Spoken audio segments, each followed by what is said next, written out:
Assalomu alaykum pazandalarim. Bugun noodatiy tarzda bilinchilar tayyorlaymiz. Kanalimga xush kelibsiz. Mohi Ramazon barchaga muborak bo'lsin.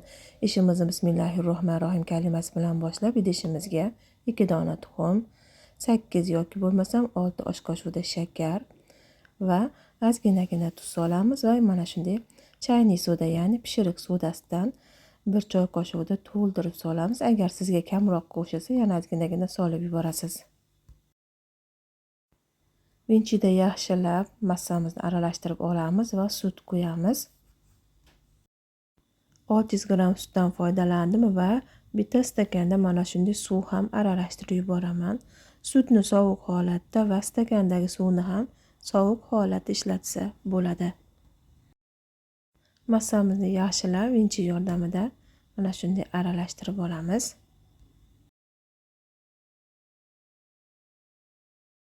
Endi un solamiz. Unni mana shu massamizni quyuq suyuqligiga qarab ishlataveramiz. Hozir uni salgina kamroq bo'lsa, yana solishim mumkin. Taxminan to'la 2 piyola un soldim. Unimizni yaxshilab qumoqlarini qoldirmasdan massamiz bilan birgalikda aralashtirib olamiz. So'ngra oddiygina o'simlik yog'i, ya'ni hidsiz o'simlik yog'i yarim piyolada quysangiz bo'ladi. Juda ham yog'li bo'lib ketadigan bo'lsa ham tovaga yopishib qolishi mumkin bilinchiklarimiz. Bilinchigimizni massasi tayyor bo'ldi. Endi buni ozginagina birorta idishga bo'lib olamiz. Taxminan bitta kosada bo'lib olsangiz bo'ladi. Unga 2 osh qoshiqda mana shunday kakao kukunini solib yaxshilab aralashtirib olamiz. Xuddi shunaqa jigarrang holatga kelish kerak. Birinchi xamirlarimizni ko'rib turibsiz. Quyuq suyuqligi qay holatda bo'lganligini. Juda ham quyuq bo'lib ketadigan bo'lsa, bilinchiklarimiz qalin bo'lib qoladi. Shuning uchun salgina suyuqroq qilib tayyorlashimiz kerak. Sutdan ko'ra quyuqroq bo'ladi. Tavani yaxshilab qizdirib olganimizdan so'ng salgina yog'lab olamiz. Faqat birinchisida, keyin yog'lamasa ham bo'ladi. Keyin esa mana shunday kakaoli xamirimizni tagiga chiroyli qilib chizib chiqamiz. Ustidan esa oddiy xamirimizni quyib yuboramiz. Birinchi pishirishda har doim tavoni yaxshilab qizdirib oling. Qizigan tavoga quyilgan birinchi xamirlari tezda xuddi shunaqa bo'lib teshikchalar paydo qiladi.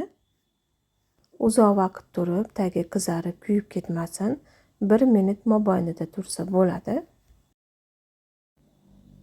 Orqasini o'giramiz. Endi mana bilinchiklarimizni ko'rib turibsiz. Xuddi shunaqa zebra holatida chiqadi. Juda ham chiroyli turadi dasturxonga qo'yganda va mehmonlarni ham lol qoldiradigan umiddaman. Albatta, xuddi shu uslubda ham tayyorlab ko'ring.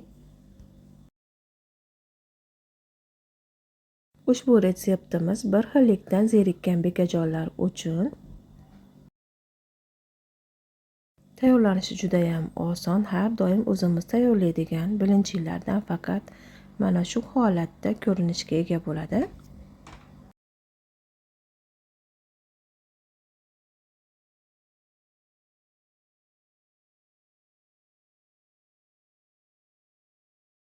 Mana doimiy bilinchiklardek qovoqlari ham katta bo'lib ko'rinib turibdi.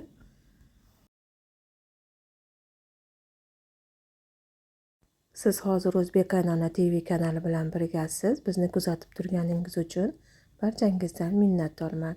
Hammaga Mohi Ramazon muborak bo'lsin va iftorlikda ushbu tayyorlagan retseptlaringiz ibodatlarga quvvat bo'lsin. Hammasini pishirib tayyorlab oldim. 10 dona, 12 dona tayyorlasangiz o'zi yetarli bo'ladi.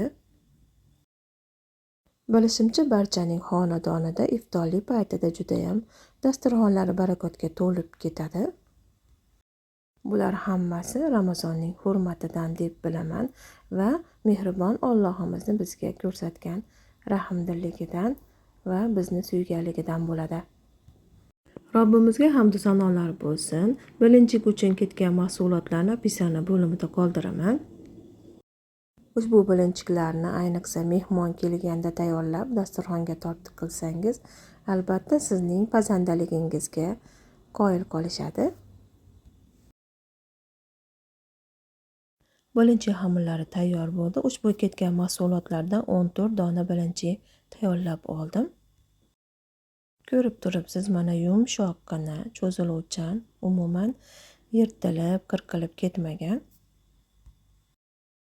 Endi esa o'zingiz xohlagan nachinkadan ichiga solib to'ldirib olishingiz mumkin.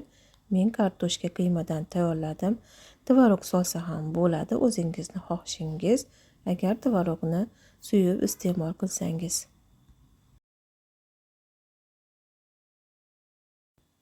Video roligim sizlarga ma'qul va manzur kelgan bo'lsa, bir dona like tugmasini bosib qo'ying.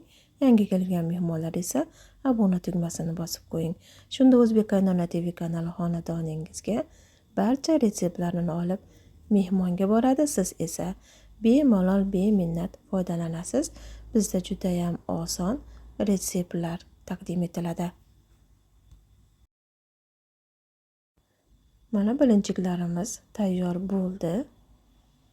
Ko'rib turibsiz, juda ham go'zal holatda chiqadi.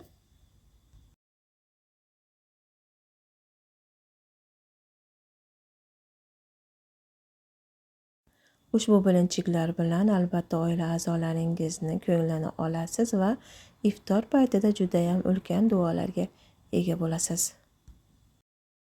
Ramazon oyida oila a'zolaringizga erinmasdan xizmat qilsangiz, faqat Alloh uchun deb xizmat qilsangiz, albatta bunga ulkan ajrlar bor. Ramazonda qilgan duolaringiz ijobat bo'lsin va sizlar uchun Rayyon darvozalari ochilsin. Barchaga rahmat, ko'rishguncha mehribon Allohimga omonat bo'ling. Sizlar bilan O'zbek Qaynona TV kanalining avtori Go'zalay Umarova bo'ldi.